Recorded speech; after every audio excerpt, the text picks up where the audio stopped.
are formidable. I've waited for this moment.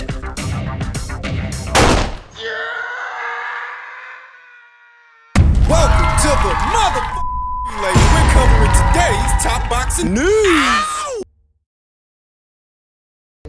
That's Amanda and that's Katie. These two women have grown the sport so much. They've been trailblazers in the sport. I appreciate their skill. I appreciate what they've done. And I want to match that. I believe that a fight with Amanda Serrano and myself in New York City would be one of the biggest fights. She's an awesome fighter, southpaw. You know, we're both boxer punchers. So I think that's just a fight when people talk about, well, what's next for Alycia? It's not Caroline. It's Amanda or it's Katie. I'll go to Ireland and fight Katie. I don't care to be the underdog. I've done that plenty of times. What's the outcome for that fight with Amanda for you? And still, come on now. Or and new. I don't know which one. That is Alycia Baumgardner publicly making the case for either Katie Taylor or Amanda Serrano to take her on, to give her a chance, pass the baton to her. I don't expect that to happen. Though I don't really fault her for trying. To that, Carolyn Dubois, her transatlantic rival, said, I agree. If Alycia can get the Katie Taylor or Amanda Serrano fight, kudos to you. Legends in the game, go do your thing. But you won't. They will avoid you the same way you're avoiding me, for whatever reason. But the thing is, there are just not enough big names in the sport to play this game. Carolyn might have a point. To which veteran content creator 2Tonedasuperstar said, Alycia Turhan, asking what's good with the unification. She's in your division with the full IBF title. To which Carolyn responded, I already said yes. That's the fight I will be working for next. Why do you keep acting like I'm avoiding her? Unifications and big fights are what I want for this year. If you're so confident in AB's ability, why are you scared for me calling her out? I never really sat down and thought about Alycia Baumgardner versus Katie Taylor or Alycia Baumgardner versus Amanda Serrano because I never viewed either fight as being realistic. By the time that Alycia came into the frame, those fighters were well past her. They had bigger fish to fry, that she would not have been on their radar, though thinking about it now, if Alycia faced a prime Katie Taylor or a prime Amanda Serrano, the main issue would probably be Alycia's engine, that we've seen give out more than once. We saw it give out in the Cristina Linardatu fight, under the pressure of Cristina. In the first fight. And we've seen it once or twice in recent years, in fights that Alycia was winning. Sparsely in the Elham Mekhaled fight, where after Alycia unloaded a salvo of punches, she punched herself out and needed time to regroup. One or two more times in recent memory, towards the tail end of a fight, Alycia started to slow down, started to take punishment. I think that was in the Layla Boudoir fight. And none of those fighters are the same caliber as an Amanda Serrano, as a Katie Taylor, so you have to wonder what role would Alycia's gas tank play in a victory or a defeat. She's calling those fighters out now. They're not in their prime anymore, and they're on their way out. Well, she's at her peak. Maybe she could beat them at this point. Maybe she couldn't, but we'll never know because I don't expect those fights to happen. One that can, the Carolyn Dubois fight, has been placed on the back burner for the both of those fights I don't expect to happen. She says she's willing to unify titles with IBF champion Alycia Turhan while she waits for Alycia Baumgardner to find her phone and find her pen. I think that is the ideal course of action for Carolyn Dubois. If she's not going to get Alycia next, you may as well unify your division. You may as well shoot for undisputed. What are her chances against Alycia Turhan? Alycia Turhan is a bit of a spoiler, and not in a good way. Her X's and O's are actually quite poor, her fundamentals. Not defensively sound. Her feet are all over the place. She overcommits with her punches, throwing her whole body into most every shot, but simultaneously, that's what makes her a spoiler. That's what makes her dangerous. That she really believes in her power, enough that she's willing to overcommit, hyperextend. It's been working for her. It worked for her in Ireland against Shauna Brown. In France against Rima Ayadi.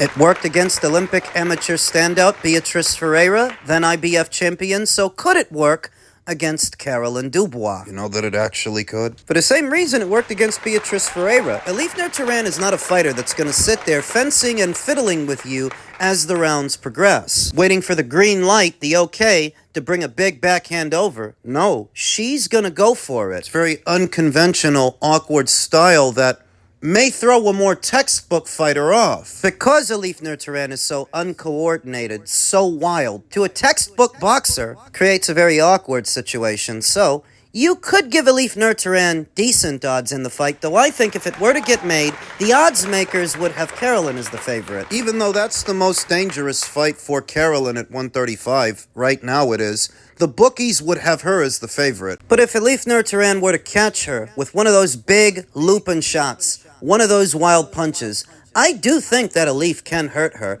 I do think it's within her ability to knock out Carolyn like she knocked out Beatrice. It's possible. Carolyn says she's going to go for it. Go for her. She'll have to go through Matchroom to get her, but I don't think Matchroom would have a problem sending Alycia Baumgardner over to the MVP side of things for that fight. If that's what it takes, Matchroom will let it happen. I think Floyd's just staging this for views. I think Floyd knows he's going to do a real fight. And I think this is all just staging to get us talking, get people hyped up for the fight. It keeps it in the press. It keeps it in everybody's minds because, it's a fight that's still months away. So it could easily just get announced and then nobody talks about it. But instead, this kind of thing, as us talking about it literally every single week right now. And so it is doing a promotional job on it. In the end, we're going to get the narrative, Floyd had to still fight. He had to commit to the fight even though he didn't want to. And it's going to get everybody opinion talking, Floyd didn't want to fight. You see, he was scared. And then the Floyd fans are going to say, nah, he was always going to do the fight. He was just holding out for more money, whatever. I think the fight is a fight. Everybody knows it's a fight. And I think I wouldn't even be shocked if Floyd called Manny and be like, bro, you play your part, I'll play my part. Make like you're gonna cause me problems. I'll play the part like I don't want it to be. I'll tell you why that part. Listen, the rest of it, I think you're actually right. That part, this is gonna happen as a fight. Manny wouldn't play along. You don't think so? No way, absolutely not. Manny would not play along. He's a Christian. He's not gonna lie to the public like that. Come on, get out. Once again, I think the boxing people are giving Floyd Mayweather too much credit, too much of a vote of confidence that this is just him promoting the fight, pushing it, creating a stir, a controversy to keep it in the public eye when this ain't the kind of situation where he'd have to do that. This is not a pay-per-view to where there is an incentive. There isn't. Whatever he's getting from Netflix and the event coordinators is likely a flat number. It's not like with a pay-per-view where there's no ceiling. For this fight, there definitely is one. So if he's been harping about how he doesn't want this to be a real fight, even though he knows that it is, if he's been harping that he wants this to be an exhibition, I would call that the jitters. I would say that Floyd Mayweather is somewhat apprehensive that at 49 years old, he doesn't know if he can do now in a real fight with Manny what he did before. So he doesn't want it to be a real fight. But for him to get paid, it has to be, because that's what he signed up for, and that is what Netflix wants. Maybe Floyd was caught in a time bubble, like a lot of old people often are, where he thinks he still got it how he used to have it, that he had the same clout and the same leverage that he had before, except it's not like it was before. You're not at the helm of promotion. Maybe what he thought is that, because of his name value and because he's the other half of the fight, he could coerce them to change it to being an exhibition. Leverage his own participation against this being a real fight, but no dice. You fuck around with these people, that's gonna be one more group that takes you to court. Susie, your fucking ass. You need the money, you've gotta play ball, and that's what it is. Paulie Malignaggi has always had a sort of fondness for Floyd Mayweather, always happy to pal around with him, rub elbows, and smell his cologne. Now making excuses for him. No, that's just him selling the fight. It's part of the promotion. Leave the promotion to Manny Pacquiao Promotions, who are the registered promoter for the show. Leave the promotion to Netflix. Why can't people just accept that Floyd Mayweather is not who they made him out to be? It's cause it would force them to acknowledge that they've been fooled.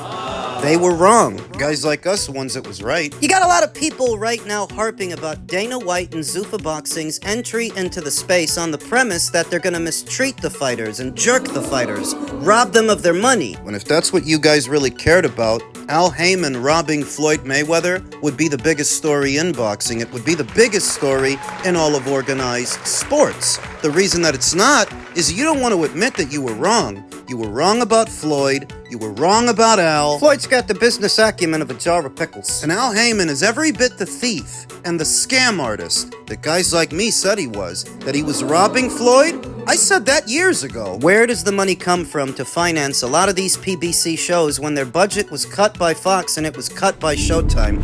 Where else could Al have been getting the money to put those shows together? Floyd's nest egg. At a time when both Fox and Showtime jointly had cut the budget, where did the PBC find the money to pay Canelo Alvarez to bring him over for a Caleb Plant fight and a Jermel Charlo fight? Floyd's nest egg. What do you think Floyd was so mad after? What was it, the Plant fight or was it the Charlo fight? He starts having a go at Canelo Alvarez out of the clear blue sky. He seems really bothered about something. What do you think it was? I told you. For a long, long time, the writing was on the wall, while some chose to turn a blind eye to it, giving Floyd Mayweather this vote of confidence, giving him too much credit that he's this business mogul, this business-savvy guy, when all he was doing the whole time was repeating back to us whatever Al Heyman told him. Just tell him you made some smart investments. Many times did you hear that one? So when he's raising a stink over this fight being a real fight and not an exhibition, I'm not going to give him a vote of confidence. I'm not going to vouch for him. I'm going to say it's the way that it looks. He looks scared. At 49 years old, having not fought in a real fight for how many years now? He's scared. Floyd Mayweather has only ever valued two things, two primarily: money and his unbeaten, unblemished record. Now that he's out of money, he's lost that. He might also lose his unblemished record, and things will have come full circle for what's supposed to be TBE. Down with the perverted mythos of a fighter who viewed the sport of boxing as being a bank heist. The question being, if this is a bank heist, who is he heisting? Who has he been robbing? Nobody, because he's the one got robbed. Conor looks terrible at the weight. Conor Benn versus Regis Prograis. I think the entire boxing community is pulling for Regis Prograis. Could he pull it off? I don't think so. He's fought above 150 once in 2013. Benn's coming down from 160. Looks a little drained on fight week. Conor looks terrible at the weight. The guy hasn't made 147 in 4 years. You know, he's fighting at 160. This is a catch weight at 150, but there are talks of him coming back down to 147. Yeah. He's got a high ranking WBC.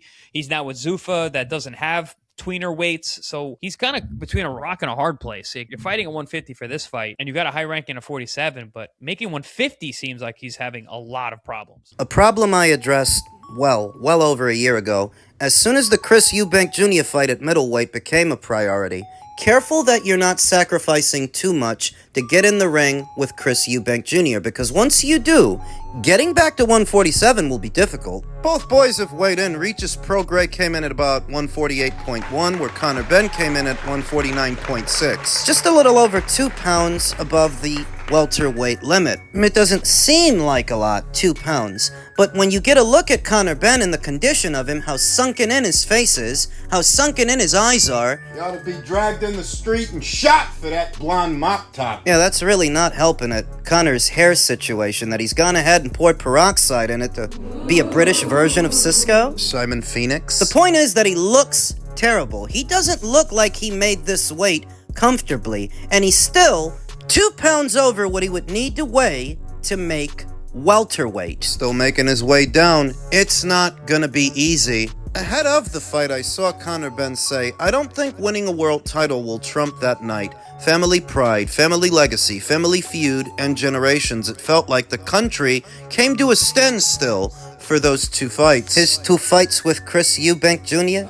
He says he doesn't think winning a world title will be able to trump that. Don't worry, Conor, because in all likelihood, you may never find out. Because you might never win a world title. You're at Zuffa Boxing now, baby! Baby! You burned a pretty important bridge for the short-term gains. The money that Zuffa was willing to pay you to go over there came with sacrifices. Your relationship with Matchroom and Eddie Hearn, that got thrown into the fire, thrown into the pyre. Sacrificed, and perhaps your aspirations of becoming a world champion, because I could have swore Conor Benn had his heart set on becoming WBC champion like his old man, like his father. Now, that got thrown into the fire, thrown into the pyre. Sacrificed for the short-term gains of going over to Zuffa and whatever money they have for you. I think what Conor Benn will have to settle on is becoming a Zuffa welterweight champion. Zmoofa! I mean, they got a welterweight title nobody's holding, right? They got a welterweight division. Maybe you can fight Hitchens and Richens for the inaugural Zmoofa belt.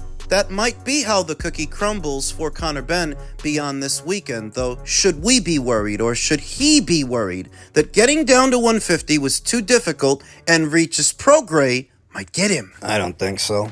I think Regis Prograis is shot to bits, shot to shit. We've noticed it his last few fights, and this is just him fortifying the retirement fund. I don't think this fight this weekend is going to go that long. I wouldn't be surprised if Conor Benn, as drained and gaunt as he looks, I wouldn't be surprised if he packs up Regis inside of the first 6. It's my official pick. I have Conor Benn knocking out Regis Baumgardner for the first time in Regis's career, and it would be a bad look for Conor if he doesn't. Some are rooting for Regis Prograis to upset the odds, upset Conor Benn for stabbing Eddie Hearn in the back. There still is room for things to go sideways for Conor. Perhaps not this weekend, but a little later down the line. Benn signed to a long-term deal. Maybe they just pay Conor Benn a lot of money to get his ass beat by Hitchens, because Hitchens, I think, beats Benn pretty easily. Same manager.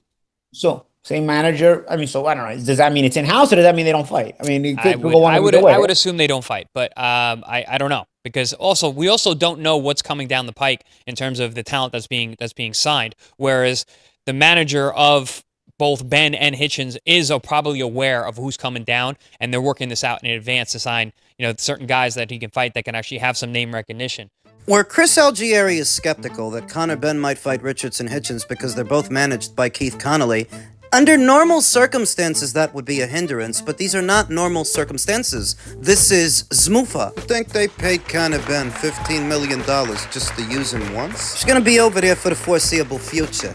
And because he's going to be over there, he's got to fight somebody. They've got to get their money's worth. So I don't rule out a Richardson-Hitchens fight, even though they're both managed by Keith. I think that could still happen for the inaugural Zmufa belt. And I happen to agree with Paulie Malignaggi that if Conor Benn fights Richardson-Hitchens, remember that Hitchens would be moving up to welterweight, where Conor would be moving down. Hitchens would arrive at the weight breathing a sigh of relief, a breath of fresh air that he doesn't have to cut the extra 7 to make 140 at 147, whereas Conor? Well, he'd be tight at the weight, even tighter than he is this weekend. Depleted, his punch resistance. That could be sapped, as well as his power. That if what you're looking for is for all of this to blow up in Conor Benn's face, it still might be on this weekend, because if he does fight Richardson-Hitchens, there's a chance that Hitchens beats him. Hey, it doesn't even have to be Hitchens. Look at Conor Benn and think about how difficult it'll be for him to continually make 147. If Hitchens don't get him, somebody else might, from how drained he is. So if what you're waiting for is for karma to spin the block for Conor, don't worry, karma's not far off.